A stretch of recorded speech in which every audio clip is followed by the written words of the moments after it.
Assalamualaikum warahmatullahi wabarakatuh. Ketika Pak Jokowi menyatakan cawe-cawe dalam Pilpres 2024, banyak yang sinis atau menyatakan Pak Jokowi offside atau bilang bahwa Pak Jokowi haus kekuasaan dan seterusnya. Padahal concern utama Pak Jokowi, kalau kita lihat dari pidato-pidatonya ya, itu adalah memastikan bagaimana agar pemimpin setelahnya itu betul-betul memahami tentang pentingnya percepatan kemajuan Indonesia. Jadi misalnya ketika di acara PDIP, Rakernas PDIP kan Pak Jokowi bilang 2024, 2029, 34 itu adalah momen kritis bagi Indonesia. Apakah mau tetap berkembang atau jadi negara maju. Di kesempatan lain Pak Jokowi bilang tentang pentingnya estafet kepemimpinan. Jadi jangan mulai dari nol lagi, tapi harus ngelanjutin. Nah yang terakhir kemarin di acara 1 dekade peringatan relawan Bara JP ya, Pak Jokowi menyatakan tentang jangan salah pimpinan. Dan salah satu yang hadir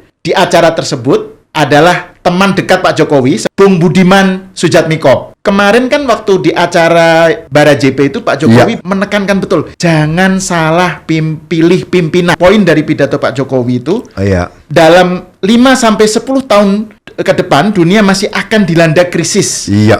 Pertumbuhan melambat, pergeseran geoekonomi dan geopolitik, di mana di level global, kawan akan jadi lawan akan jadi kawan. Karena itu, jangan salah memilih pemimpin. Itu pernyataan Pak Jokowi. Itu satu pernyataan yang menurut saya menunjukkan bahwa Pak Joko Widodo tidak hanya berpikir 10 tahun sebagai presiden. Ini bukan sekedar visi misi seorang yang pernah dicapreskan di 2014 dan nanti akan berakhir di 2024, ya kira-kira begitu, bukan. Tapi beliau berbicara tentang perjalanan bangsa, bukan berbicara tentang karir politiknya. Tidak, ini perjalanan bangsa di mana Pak Jokowi ini akan mengakhiri masa kekuasaannya di tahun 2024, tepat di mana dunia baru saja akan memasuki masa endemi setelah pandemi COVID 2020 ya, COVID-19.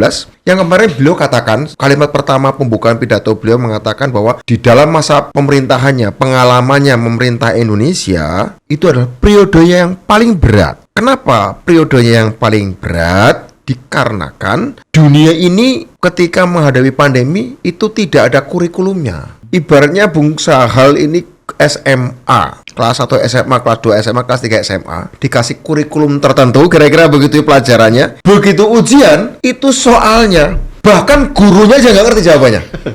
Kamu bahkan tidak pernah diajari pertanyaan-pertanyaan di situ. Pertanyaan-pertanyaan dimunculkan itu adalah, aku nggak pernah dipelajari sejak kelas 1 sampai kelas 3 kok tiba-tiba Eptanasnya soalnya nggak ada.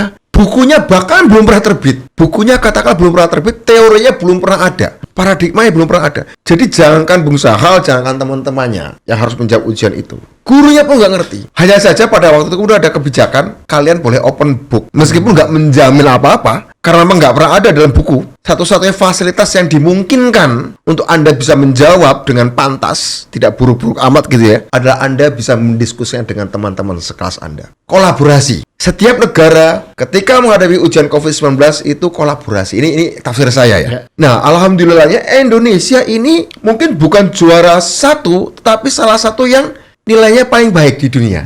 Dan itu diapresiasi oleh panitia ujian sekolah. Diapresiasi. Itu sangat luar biasa ketika disinilah kepemimpinan itu diuji, Bung. Kepemimpinan itu kan bukan sekedar orang yang paham buku textbook, cara presiden seperti, cara memimpin seperti ini mungkin pernah diajarkan juga di sekolah manajemen, sekolah public policy gitu ya. Tapi enggak, disitulah yang namanya jam terbang, insting. Nah kalau pakai textbook, Indonesia harusnya lockdown. Tapi kan Pak Jokowi menghindari itu. Dia jawab satu. Nah kemarin Pak Jokowi mau ngomong kayak gini ya, tafsir saya ya. Periodeku aku sudah menjawab satu krisis yang terberat di dalam pemerintahanku, namanya pandemi, atau yang saya tafsirkan sebagai ledakan virus yang pernah terjadi di dunia di awal abad ke-20 dulu. Ledakan virus. Dunia tiba-tiba harus dikocok ulang menghadapi ini. Sistem kesehatan harus dikocok ulang. Disrupsi ya? Disrupsi, kocok ulang. Obat vaksin yang tadi mahal jadi gratis. Itu kan disrupsi sistem ekonomi kesehatan. Jadi gratis kan? Tidak lagi untuk bisnis, kira-kira begitu. Tapi Pak Jokowi sadar ketika beliau mengatakan penggantiku nantinya, yang kalian akan pilih nih, akan mendapatkan PR-PR yang lain, ledakan-ledakan yang lain, yang menurut saya juga menjadi ciri dari zaman sekarang. Setelah ledakan virus, ada namanya ledakan pengetahuan, ada namanya ledakan peluru. Nah, beliau berbicara ledakan pengetahuan, ledakan peluru itu belum terasa di Indonesia di periodenya. Yang beliau rasakan adalah ledakan virus pandemi. Ledakan pengetahuan, ledakan peluru, perkembangan sains teknologi, di mana banyak temuan-temuan dalam ilmu pengetahuan dan teknologi itu mengocok ulang atau mendisrupsi kebijakan-kebijakan ekonomi, kebijakan-kebijakan sosial, kebijakan politik, kebudayaan, strategi kebudayaan, pendidikan, pertanian, dan segala macam. Itu akibat dari ledakan pengetahuan. Disrupsi Pengetahuan. Ledakan pengetahuan. Ada lagi yang namanya ledakan peluru yang mengakibatkan kegoncangan pada level geopolitik dan geostrategi. Kalau ledakan pengetahuan itu yang paling terasa adalah ledakan pergeseran di geoekonomi, di mana sekarang ini terjadi shortage atau kelangkaan dari bahan-bahan mineral dan melemahnya produksi chips, otaknya komputer, otaknya laptop, otaknya handphone yang mengalami kelangkaan seluruh dunia. Padahal ini kan pasokan otak alat ini yang kita pakai sehari-hari untuk bertransaksi, untuk berpendidikan, untuk bersosialisasi, untuk berpolitik, untuk bergaul, untuk bermain dan segala macam kan. Ini otaknya, otak handphone, otak laptop ini shortage, mengalami kelangkaan. Ya, Taiwan sebagai salah satu produsennya juga mengalami penurunan seperti itu. Nah, shortage-nya ini pada level internasional ya. Internasional, pasoknya internasional. Ya. Rantai pasok globalnya mengalami kemacetan. Itu ada kebutuhan ledakan pengetahuan, tapi terjadi kelangkaan pasokan chip. Kemudian di lain pihak ada ditemukannya material-material baru yang membuat beberapa negara itu punya bargaining power yang tinggi atau akan meningkat. Iran, contohnya Iran, ditemukannya ladang thorium baru-baru saja di Iran, di mana di Iran ada 80% cadangan thorium dunia yang bisa untuk mengembangkan banyak teknologi. Ya, nah ini akan membuat Iran akan naik posisi geopolitik dan geostrateginya dan geoekonominya. Rare earth sudah ditemukan di China, ya, tanah jarang. Itu kebaikan ada di China di dunia. Indonesia juga ada, tapi yang paling baik di dunia di China.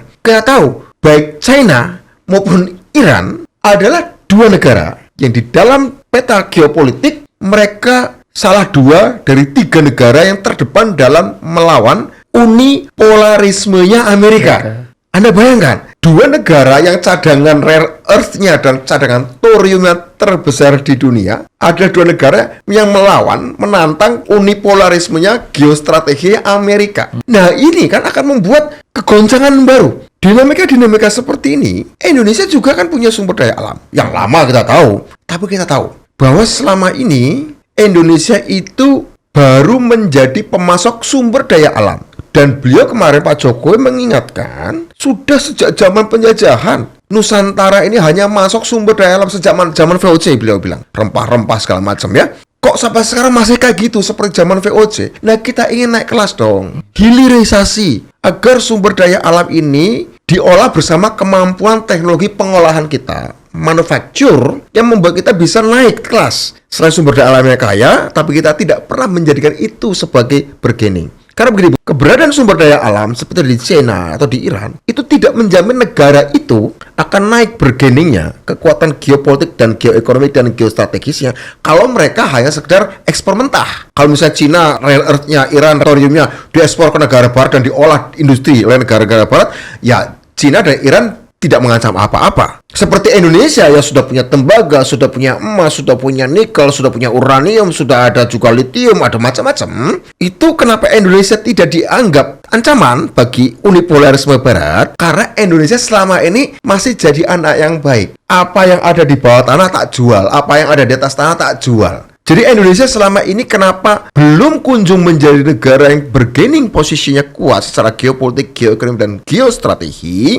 Karena bisnis kita berhenti pada tebang, gali, jual, beli. Pengusaha kita itu masih kebanyakan ekstraktif dan trading. Ya kalau kayak gitu ya Indonesia tidak akan pernah keluar dari negara berpendapatan menengah. Itu yang diingat oleh Pak Jokowi. Nih beberapa penjelasan saya ya. Itulah yang kemudian Pak Jokowi berpikir, aku sudah memulai pada periode keduaku, hilirisasi, industrialisasi. Kemarin sudah ada, kita punya pabrik nikel pengolahan terbesar nomor 1 di dunia. Meskipun digugat di WTO, kalah. Pak Jokowi mengatakan banding, Freeport, ada tembaga, ada emas. Kita cuma 9% berapa selama ini, bertahun-tahun, 40 tahun lebih 9%. Sekarang 51%. Kemudian bauksit, kemungkinan kita akan digugat lagi.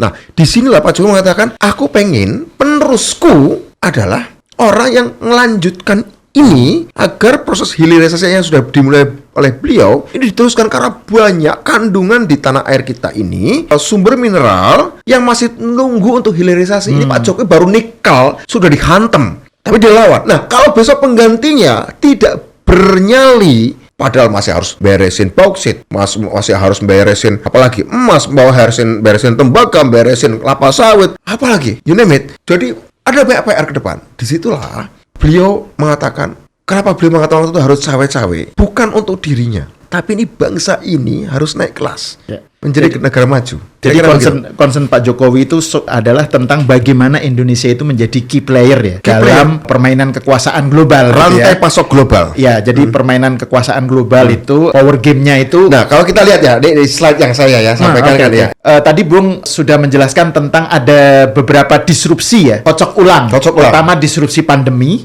virus ya, virus. Kemudian virus, disrupsi pengetahuan ya, disrupsi yang melalui faktor teknologi informasi, digital, artificial intelligence dan seterusnya. Terus yang ketiga disrupsi ledakan peluru. Perang. Nah, itu bisa dijelaskan lagi nggak sebelum kita masuk ke yang akan Bung jelaskan? Kan disrupsinya ini tiga macam nih gitu kan, kalau dalam panjangan Bung Budiman. Kan gini ya Bung ya. Jadi di dunia ini, peta dunia itu kayak gini. Saya mau menggabungkan beberapa faktor di mana sebuah negara terletak di dunia, bagaimana dia menjadi bagian dari establishment dan bagaimana dia menjadi bagian dari kekuatan untuk mengubah. Setelah berakhirnya perang dingin tahun 90-an awal dengan kekalahan blok Uni Soviet, blok Timur, kan muncul yang namanya unipolarisme. Unipolarisme adalah satu kubu yang berpusat di Amerika Serikat dengan Uni Eropa sebagai penopangnya. Uni Soviet bubar, Rusia kemudian di era Yeltsin mengalami pelumpuhan begitu ya, pelemahan begitu. Kemudian Cina juga pada waktu tidak berani melakukan apa-apa. Tapi setelah 90 berakhir perang dingin, setelah masuk awal abad 21, 24 tahun yang lalu, kira-kira begitu, 23 tahun yang lalu, beberapa negara yang kalah di perang dingin itu mencoba untuk menyusun kembali kekuatan. Menyusun kembali kekuatan untuk merebut kembali tempat terhormatnya dalam geopolitik. Kita tahu bahwa kemenangan perang dingin, kita ingat dulu ya kata-kata Francis Fukuyama ya, The end of history. The end of history. Sejarah katanya sudah berakhir. Tinggal liberalisasi saja gitu kan, politik, ekonomi, budaya kan gitu ya. Liberalisasi secara politik artinya diharapkan akan ada liberalisasi negara-negara seluruh dunia secara politik. Liberalisasi ekonomi, perdagangan bebas. Semuanya dalam Pax Americana, mungkin kira-kira gitu ya. Pax Libertarian Nika kira-kira gitu ya. Tatanan libertarian dan Amerika gitu ya. Free market ya. Kita tahu bahwa itu menjadi populer kalimat itu ya, menjadi keacuan. Namun di dalam kenyataannya beberapa negara cocok ketika khususnya di liberalisasi politik. Kita melakukannya di tahun 98. Saya Bung Sahal terlibat dalam upaya itu, liberalisasi politik. Nah, udah ada juga ingin liberalisasi ekonomi dan segala macam. Tapi saat kemudian ditaruh di beberapa negara di Timur Tengah misalnya, yang terjadi bukannya konsolidasi demokrasi, tapi justru konsolidasi radikalisme agama, Bung. Ya kan? Arab Spring menghasilkan bukan konsolidasi demokrasi seperti Indonesia. Kita masih mending nih, Bung. Kita masih mending ya. Kita masih melakukan keteraturan politik, pemilu segala macam ya, dengan segala kekurangannya. Di Timur Tengah mengalami liberalisasi politik, tapi yang terjadi malah muncul radikalisasi agama dan koyaknya nation state. Munculnya transnasional ideologi Islamisme. Di beberapa negara tidak berhasil. Di beberapa wilayah tidak berhasil. Di Afrika Selatan tidak berhasil. Di Arab tidak berhasil. Liberalisasi dari bawah ya, Arab Spring ya. Meskipun sekarang dicoba tuh dari atas di Arab Saudi gitu, kira-kira begitu ya, oleh Pangeran MBS ya. Di Amerika Latin liberalisasi politik memang sudah sejak tahun 80-an, tapi sampai sekarang ketika Amerika Latin mengalami liberalisasi politik telah runtuhnya rejim militer di sana, Amerika Selatan itu mengalami involusi kemandekan. Karena apa? Ini yang kemarin Pak Jokowi sebut. Kita jangan sampai seperti negara di kawasan Amerika Latin. Apa sebenarnya? Memang tidak beliau jelaskan. Nah, sekarang saya coba menjelaskan. Amerika Latin, beliau contoh ke Amerika Latin. Kenapa Amerika Latin sampai sekarang tetap menjadi negara yang terjebak sebagai negara berpendapatan menengah? Kalau kita lihat, Bung, sejak runtuhnya rejim militer di Amerika Latin awal 80-an, Brasil, Argentina, yang paling maju, kita sebutnya paling maju. Sistem demokrasi liberalnya tidak pernah berhasil mengamankan apa yang oleh Pak Jokowi sebut sebagai estafet. Karena selalu di Amerika Latin setelah runtuh rejim militer masuk liberal, di sana rata-rata Amerika Latin itu presiden itu 4 tahun. Kalau Meksiko 1 periode tapi lebih dari 5 tahun. Kayak Argentina 4 tahun, Brazil 4 tahun. Itu selalu presidennya 2 periode itu dari satu kubu ideologi yang sama, konservatif. Setelah 2 periode diganti oleh presiden dari sisi sayap kiri, progresif. Terpotong lagi liberalismenya. Yang sayap kiri atau progresif, pemerataan, pemerataan dan hilirisasi. Pemerataan dan hilirisasi dan nasionalisasi. Jadi yang progresif, pemerataan, hilirisasi, nasionalisasi 8 tahun katakanlah 2 periode. Kalah lagi oleh konservatif, liberalisasi lagi, trading lagi, ekstraktif lagi. Jadi Amerika Ini kayak yang dikatakan Pak Jokowi, jangan kayak meteran di pom bensin itu ya. Nah, sebenarnya apa yang disebut Pak Jokowi meteran mulai dari titik nol itu adalah kejadian di Amerika Latin sejak awal 80-an sampai hari ini. Nah, Amerika itu selalu gini, 2 periode kanan, 2 periode kiri. Ketika pertumbuhan dengan trading, liberalisasi ekonomi di ideologi libertarian. Tiba-tiba ketika mau pemerataan ke sosialisme. Ketika sosialisme mau mencoba dorong pertumbuhan lewat hilirisasi, lewat industrialisasi, lewat nasionalisasi, potong lagi ini ke trading lagi, ke investasi lagi. Ketika yang konservatif neoliberal ini melakukan proses pemerataan, ganti ideologi lagi, ganti mazhab terus setiap 2 periode. Itu yang dikhawatirkan oleh Jokowi dan seharusnya dikhawatirkan oleh setiap orang yang berpolitik dengan akal waras, dengan ilmu, dengan visi kebangsaan. Kita harus khawatir. Semoga Allah senantiasa menuntun kita di jalan yang diridhoinya. Aku qouli hadza, astaghfirullah li wa lakum. Wassalamualaikum warahmatullahi wabarakatuh. Terima kasih.